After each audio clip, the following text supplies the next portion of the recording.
ચાલો ફ્રેન્ડ્સ, આજે આપણે બનાવીએ છીએ હોમમેડ ફલાફલ. એકદમ સરસના ઘરે હોમમેડ સરસ થાય છે. ચાલો રેસીપી શરૂ કરીએ. ચાલો આજે આપણે હોમમેડ ફલાફલ બનાવીએ છીએ ઘરે. એના માટે મેં આ ચણાને ચીકપીસ, જે આપણે છોલેમાં ચણા યુઝ કરીએ એ ચણા છે, એને મેં સવારે પલાળી દીધા હતા ગરમ પાણીમાં. એને બાફવાના નથી, ખાલી પલાળેલા યુઝ કરવાના છે કાચા. એ લઈ લઈશું 1 કપ જેટલા.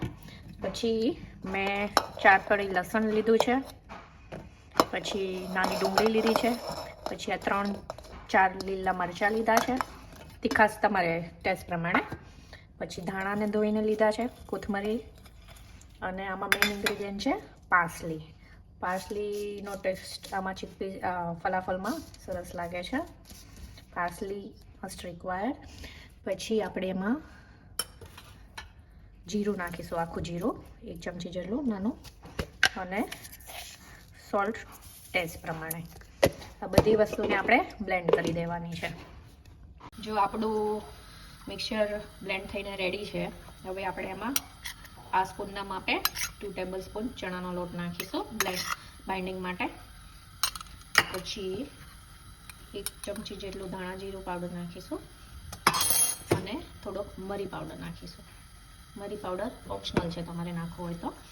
સોલ્ટ પહેલાં નાખી દીધો છે બ્લેન્ડ કરતી વખતે, એટલે હવે આ બધી વસ્તુને આપણે મિક્સ કરી લઈએ.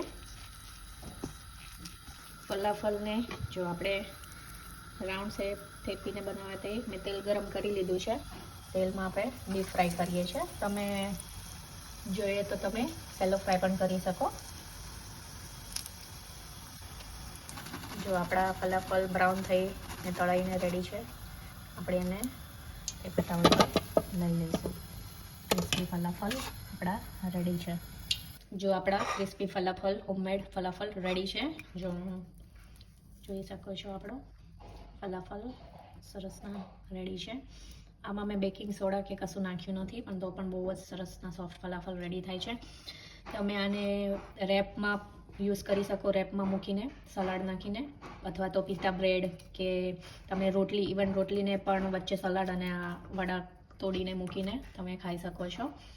બહુ જ ટેસ્ટી લાગે છે. તમે પણ જરૂર ટ્રાય કરજો. તમને મારી રેસીપી ગમી હોય તો please like, share and subscribe my channel. Thank you for watching.